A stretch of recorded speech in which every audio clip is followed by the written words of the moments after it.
بسم الله الرحمن الرحيم. عن عامر بن سعد عن أبيه قال مرضت فعاد النبي صلى الله عليه وسلم فقلت يا رسول الله ادعو الله ألا يردني على عقبي قال لعل الله يرفعك وينفع بك ناسا قلت أريد أن أوصي وإنما لي ابنة قلت أوصي بالنصف قال النصف كثير قلت فالثلث قال الثلث والثلث كثير كبير قال فأوصى الناس بالثلث وجاز ذلك لهم.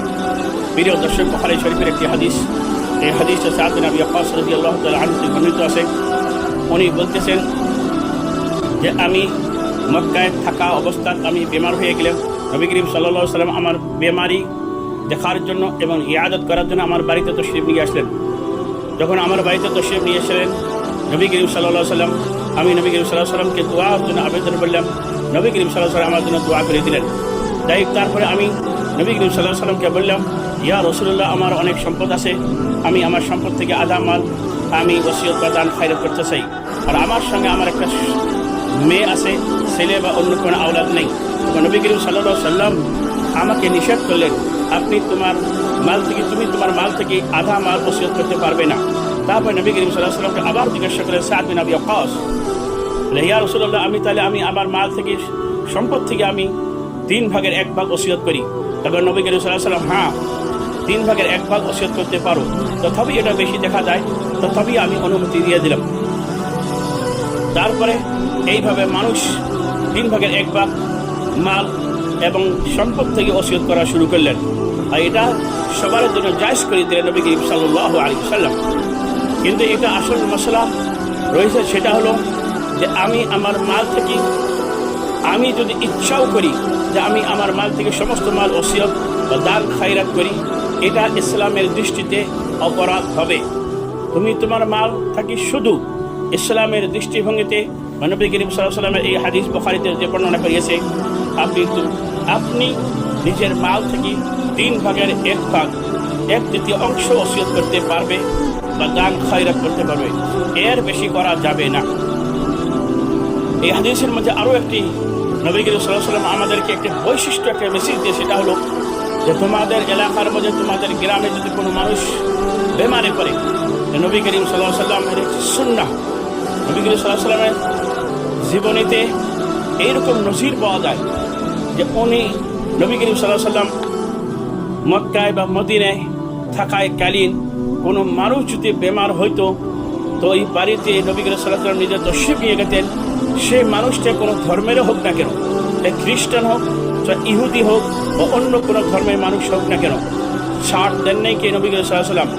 এর ব্যাপারে কোনো ধরনের হিংসা বা ঘৃণা রাখেন নাই কে, যে কোনো ধর্মের মানুষের হোক না কেন বাড়িতে গিয়েছিলেন আর বেমারের ব্যাপারে জিজ্ঞাসা করেছিলেন এবং সান্ত্বনা দিয়েছেন।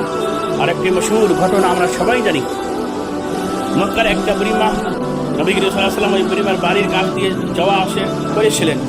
ওই বুড়িমা কি করছিলেন, যখন নবী করিম সাল্লাল্লাহু আলাইহি ওয়াসাল্লামের মাথার মধ্যে ঢেলিয়ে দিয়েছিলেন। এইভাবে নবী করিম সাল্লাল্লাহু আলাইহি ওয়াসাল্লামকে অনেক অত্যাচার করিয়েছেন বুড়িমা। যখনই ওনার বাড়ির কাছ দিয়ে গিয়েছিলেন, ওই বুড়িমা কি করছিলেন, জাহন এবং বেয়াবস্তু নবী করিম সাল্লাল্লাহু আলাইহি ওয়াসাল্লামের মাথায় বা শরীরে ঢেলিয়ে দিয়েছিলেন।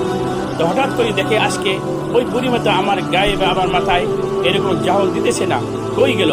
তারপরে জিজ্ঞাসা করার পরে নবী করিম সাল্লাল্লাহু আলাইহি ওয়াসাল্লামের কাছে আসলো যে উনি বেমারে পড়িয়েছে। তৎক্ষণিক হিসেবে নবী করিম সাল্লাল্লাহু আলাইহি ওয়াসাল্লাম ওই বুড়িমার বাড়িতে যায়। আর যাওয়ার পরে বুড়িমার পরিস্থিতি জিজ্ঞাসা করে এবং সান্ত্বনা দেয়।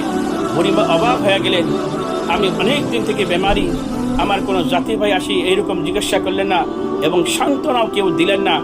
আমি যার সঙ্গে চিরজীবন দুশ্মনী করলাম, যাকে কত অপমান করলাম, সে আমার আজকে বিপদের সময় সাড়া দিয়েছে। এইরকম পৃথিবীর মানুষ, এইরকম মানুষ পৃথিবীর ইনার থেকে মুহাম্মদ সাল্লাল্লাহু আলাইহি ওয়াসাল্লাম থেকে আর কেউ ভালো হতে পারে না। ইনি আখরি নবী।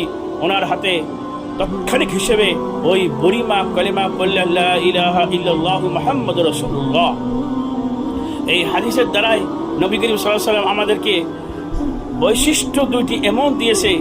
একটি হলো সম্পদের ব্যাপারে, আপনি চাইলে আপনার সম্পদ আধা বা অর থেকে বেশি আপনি দান বা ওসিয়ত করতে পারবেন না। শুধু আপনি আপনার সম্পদ থেকে 3 ভাগের 1 ভাগ ওসিয়ত বা দান খায়রাত করতে পারবেন।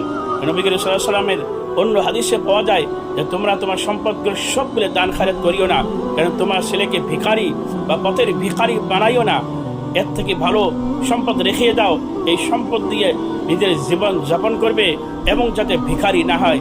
নবী সাল্লাল্লাহু আলাইহি ওয়াসাল্লামের আরও অনেক হাদিস রয়েছে ওসিয়তের ব্যাপারে। আমরা সবাই নবী করিম সাল্লাল্লাহু আলাইহি ওয়াসাল্লামের বুখারী শরীফের 2744 নম্বর হাদিসের উপরে সবাই এই সংবিধানকে মেনে আমরা নিজের সম্পদকে ওসিয়ত করব 3 ভাগের 1 ভাগ, এর বেশি করা যাবে না।